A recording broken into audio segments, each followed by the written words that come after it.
Then the mother of Zebedee's sons came to Jesus with her sons, and kneeling down, asked a favor of him. "What is it you want?" he asked. She said, "Grant that one of these two sons of mine may sit at your right and the other at your left in your kingdom." "You don't know what you are asking," Jesus said to them. "Can you drink the cup I am going to drink?" "We can," they answered. Jesus said to them, "You will indeed drink from my cup, but to sit at my right or left is not for me to grant. These places belong to those for whom they have been prepared by my Father." When the 10 heard about this, they were indignant with the two brothers. Jesus called them together and said, "You know that the rulers of the Gentiles lord it over them, and their high officials exercise authority over them. Not so with you.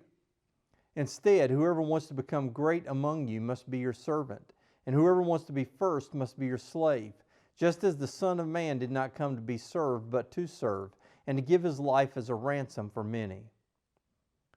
Good morning. I hope everyone's having a great 4th of July weekend. And as we gather today to worship together and to hear a message from God's Word, I just hope that we're reminded of the freedom that has been given to us by the lives and dedication and sacrifice of so many men and women. Not long after World War II ended, Winston Churchill decided to take a vacation, and he went on a cruise. The interesting thing about it was that he was sailing on an Italian ship, and just a few years before, Italy and England had been at war. A reporter asked him why he chose to sail on an Italian ship, and he said there's 3 reasons. The first is that the cuisine is second to none. He said there's no food greater. The second is that the service is supreme. It can't be beat. And lastly, he said, none of that women and children first nonsense. Now, from what I understand, he was saying that in jest. He didn't really mean it. It was supposed to be a joke. But in actuality, there's some truth to it, because that's the way the world is. It's true that our normal nature is that we want to be first. We don't want others to be first. Our natural inclination is to look out for number one.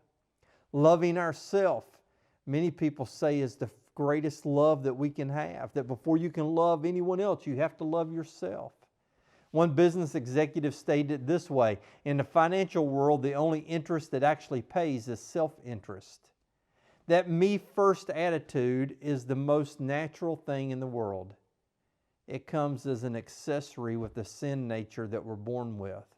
You put a toddler in a room with toys, and they'll pick out 1 or 2 and play with. But you introduce another child into the room, and all of a sudden, every toy belongs to that first kid. Their favorite word is mine. It takes a long time to learn the word yours or to share. Jesus said that's the attitude that we're supposed to have. One of sharing, one of putting others first. In this series that we're calling Someday, code word for never, we're talking today about someday we want to have the attitude of Jesus. That He put others first. He was more concerned about others. We need to look at the way Jesus calls us to be, how He set an example that we should learn to serve rather than to be served. Jesus had the perfect opportunity to teach this different view from what we have in this story that we look at this morning. In this story, the apostles James and John were working their own game. They were working around this idea that if anyone's going to be at the top, it's going to be them. Now, in this passage, it says that the mother approached Jesus with a request. But it's pretty obvious the whole thing is planned out by James and John. In fact, when Mark tells the story, he doesn't even mention the mother. Maybe Matthew tells the story because he thought Jesus would have a tougher time saying no to her rather than James or John. But in this passage, the first word in the story is then. A lot of times we look at words like that as just a toss-off word. But here it seems to be important. The word then places this story at a specific time. It says this happened right after whatever we just read occurred. So we know what happened right before this. And right before this, in verses 18 and 19 of chapter 20 of Matthew, it says, "We are going up to Jerusalem, and the Son of Man will be betrayed to the chief priests and the teachers of the law.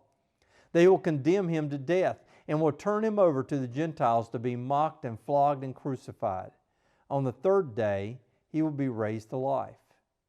Now realize this. Jesus just said, I'm going to be condemned to death. I'm going to be mocked. I'm going to be flogged. I'm going to be crucified. I'm going to rise again. But first I have to die. And in effect, what happens is James and John have their mom say, oh, you're going to die. Well, how about that? Before you do, could you put my sons at the top? See, just a day or so earlier, Jesus had promised the 12 that someday they would get to sit on thrones and judge and lead Israel. So this maybe seems like the perfect opportunity for James and John to put in the order and make sure they get the best seats. Jesus, what about those thrones you mentioned? Could we get the two best ones? The ones right at your right and left sides, that we can be closest to you? In the ancient world, those two seats on the right and left of the ruler indicated and were held by the most powerful under-rulers in the kingdom. They were the second and third in command of everything. And so in essence, what they're asking for is the best jobs, the best seats in the house. Now the problem is, like always, they're looking at God's kingdom as a materialistic kingdom. They're thinking pretty soon Jesus is going to sit on the earthly throne of Israel, that He's going to drive out the occupying forces. He's going to destroy the Roman Empire. He's going to set up His own government that's going to rule forever. And they want to be co-rulers with Jesus. I mean, that wouldn't be a bad gig. The idea of their kingship was that what the world taught them, absolute authority. The kind of authority that allowed King Herod to send soldiers to Bethlehem and kill every baby boy less than 3 years old. No one questioned it. Their thinking is that when Jesus sets up this earthly kingdom, He's going to be the king, so we get the two next best positions. We'd have more power than anyone else. And Jesus replies to them, you don't know what you're asking for. Can you drink the cup that I'm going to drink? It's a figure of speech in Jesus' day. A cup was something that you're going to go through. It's an event you had to experience. It could be good or it could be bad. And they're thinking, sure, we can drink your cup. Your cup is you're going to be king. You're going to be the authority over Israel and the rest of the world. I think I can handle that. At worst, nothing more than some responsibility of ruling over others. We can do that. But Jesus knew differently. He knew that His cup was waiting in Jerusalem, one that He prayed would be taken from Him if it was God's will. The right and left sides of Jesus, when He drank that cup, were going to be occupied by two thieves, crucified for crimes against Rome. And He says, you will drink that cup. You'll drink the cup of suffering.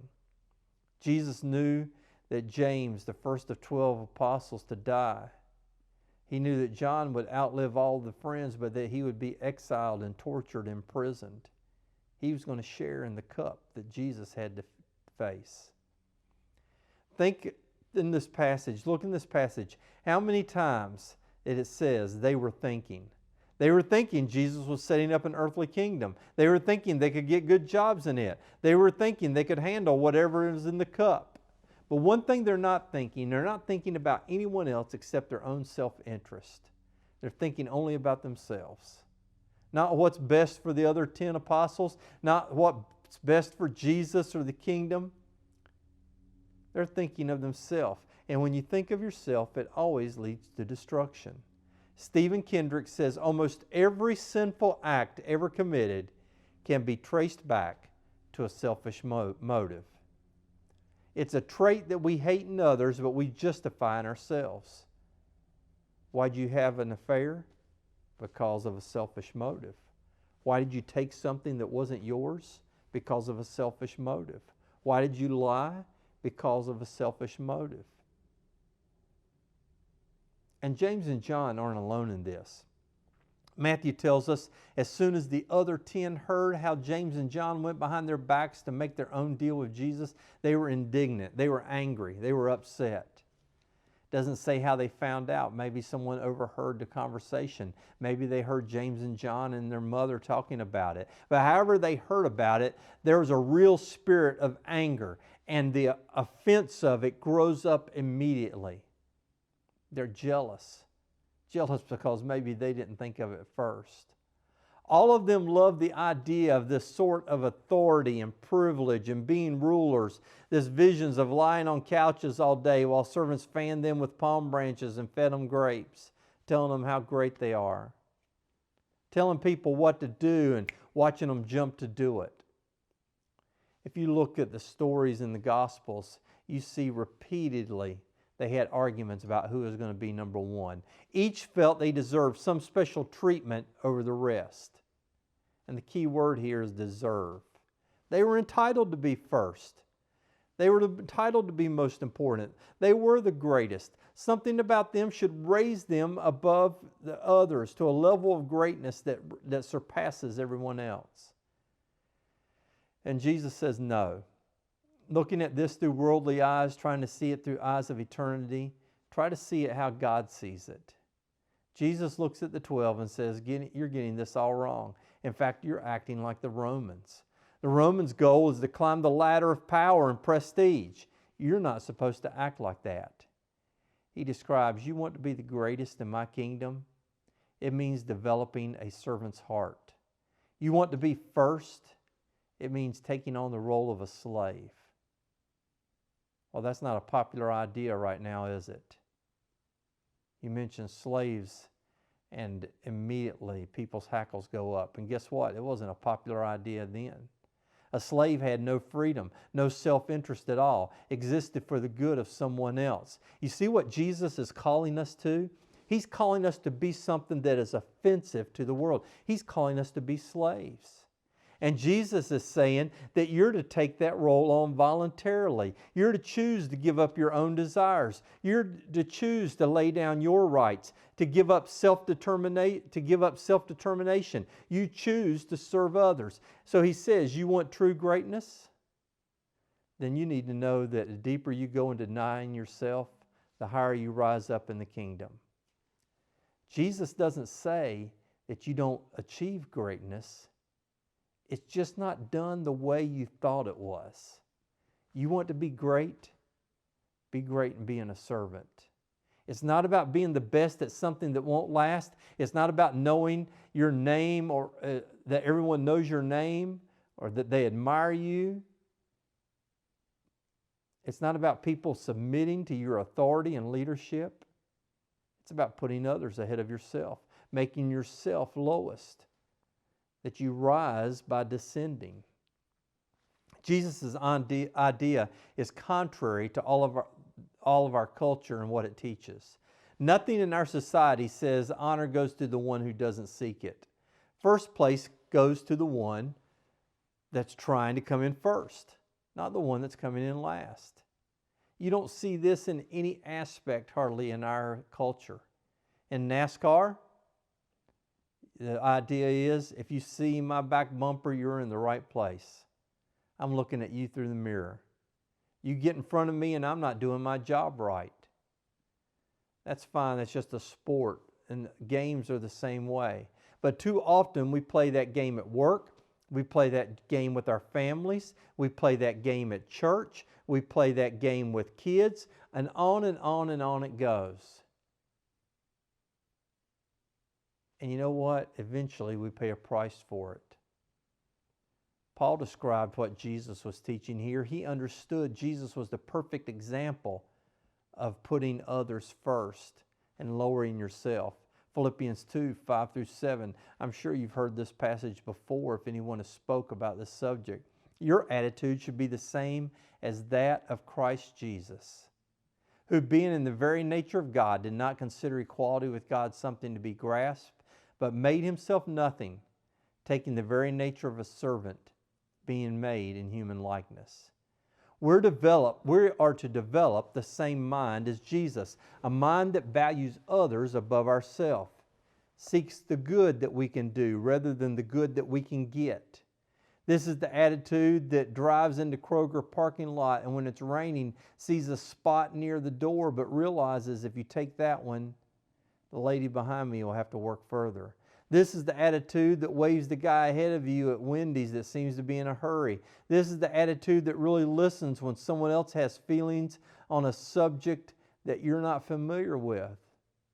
whether it's illegal aliens or climate change or even Black Lives Matter. Even when someone may be wrong and you can prove it, it's the kind of attitude that says, I'll listen. I'll reach out to those who are lonely.